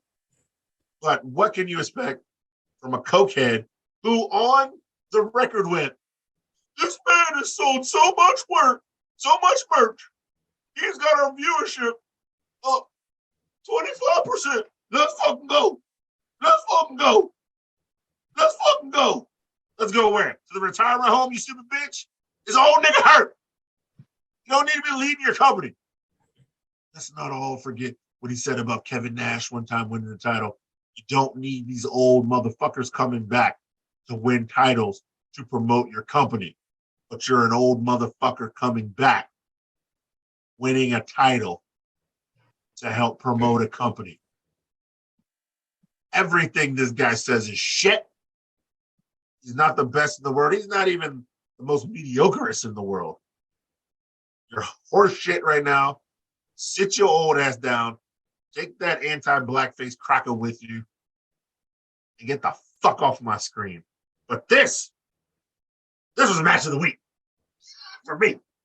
I would give this shit 12 pretzels and the beer cheese if it was a pay-per-view, nigga. Woo, this shit was good.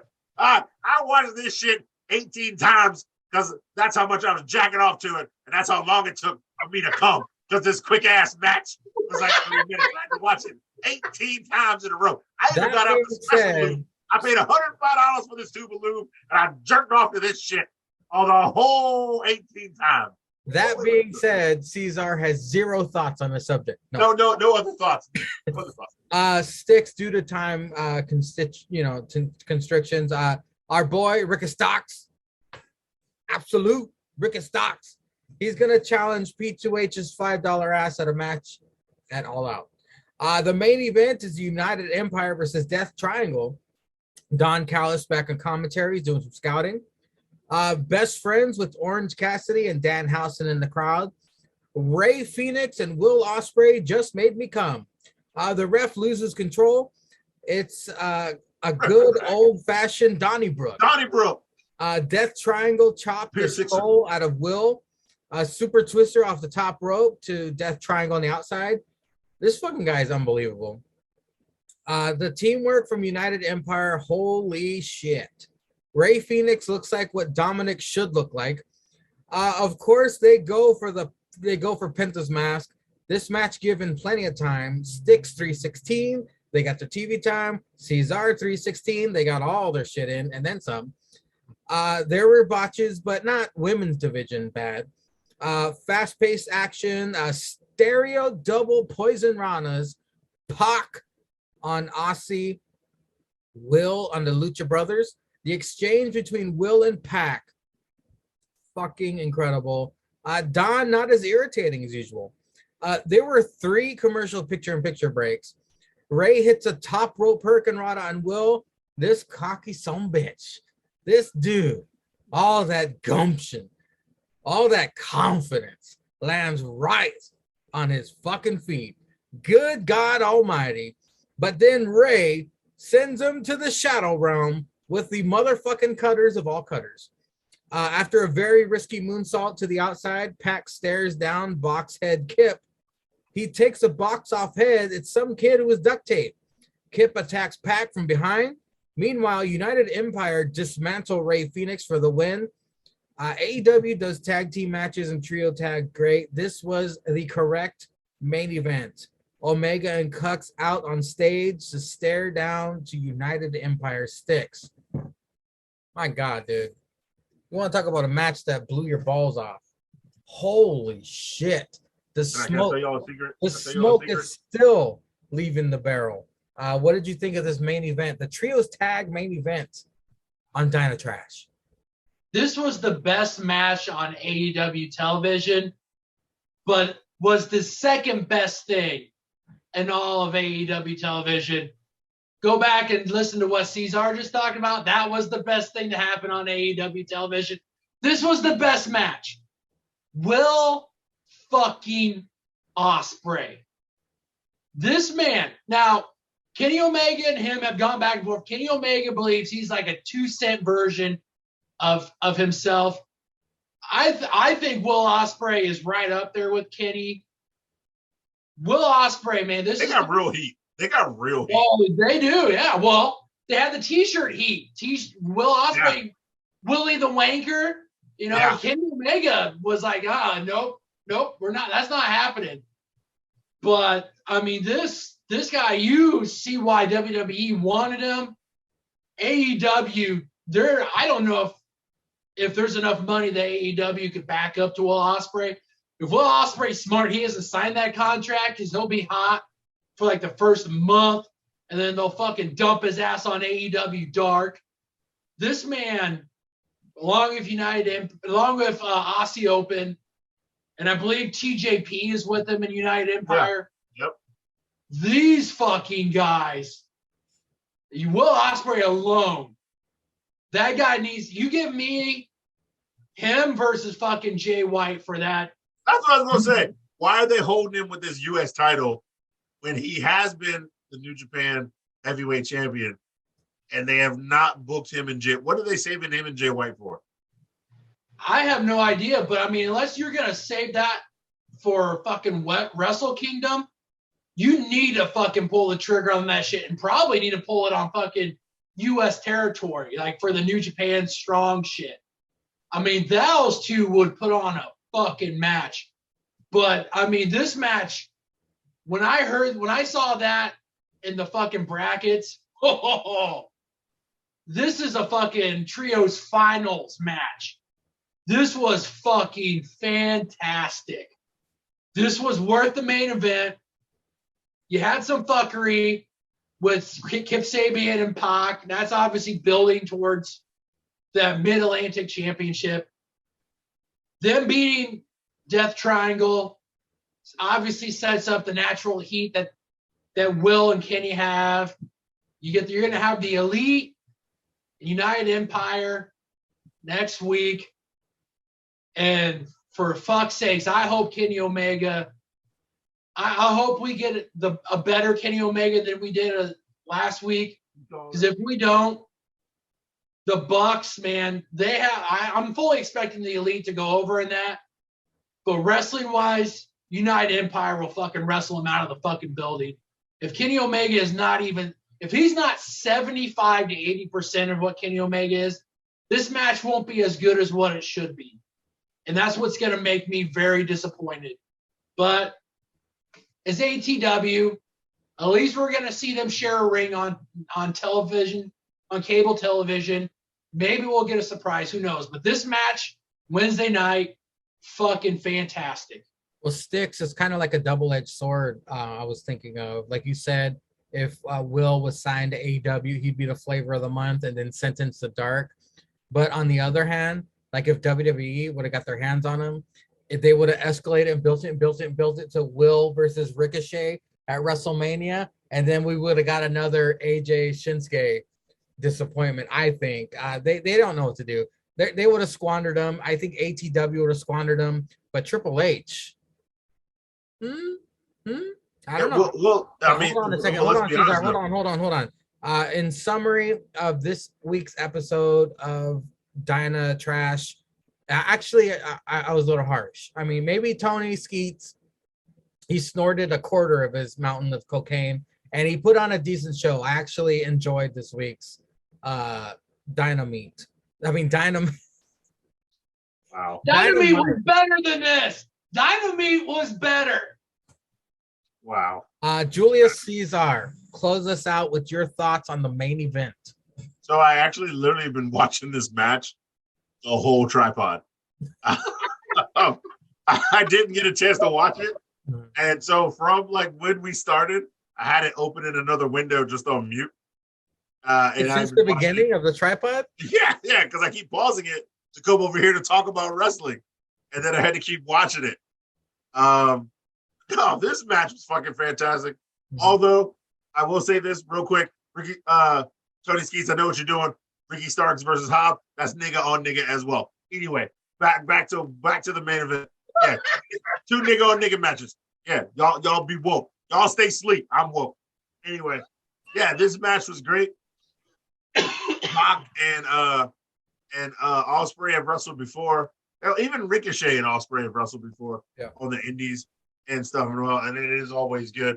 Yeah, if this was NXT and it was Trips, these motherfuckers would have main evented a fucking takeover. It would be match of the decade. Yeah, it would have been some real shit we keep talking about. Like some Aleister Black fucking dream shit.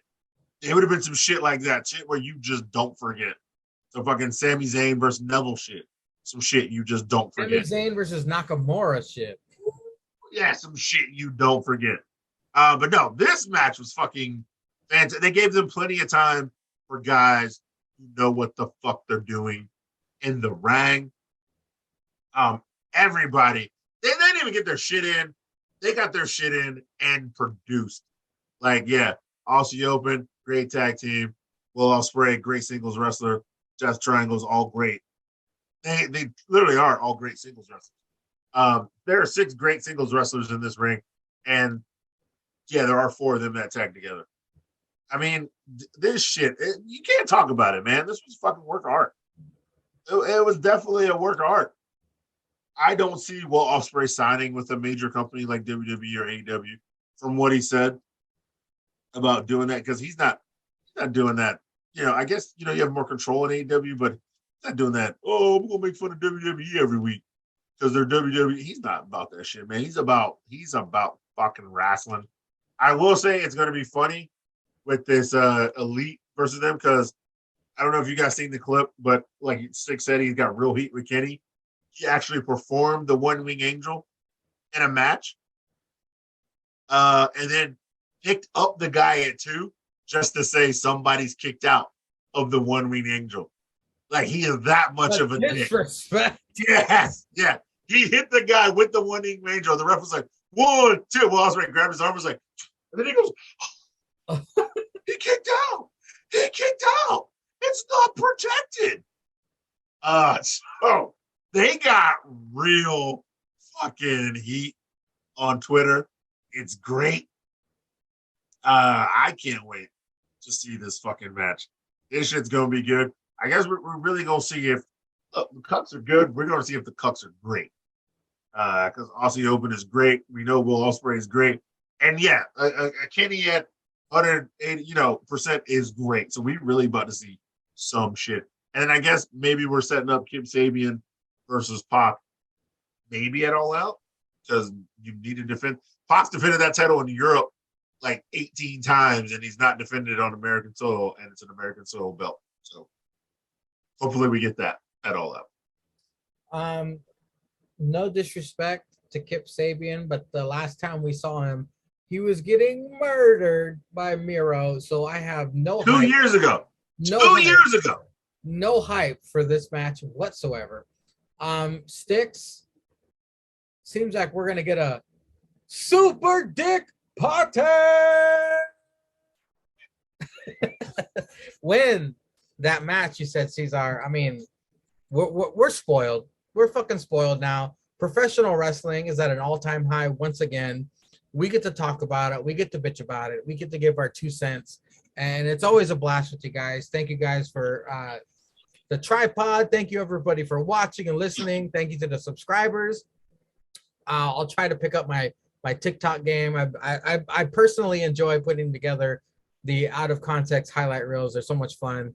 But until next time, ladies and gentlemen, we'll be back with a predictions show. But there's one man we want to give big ups to, like we do every week.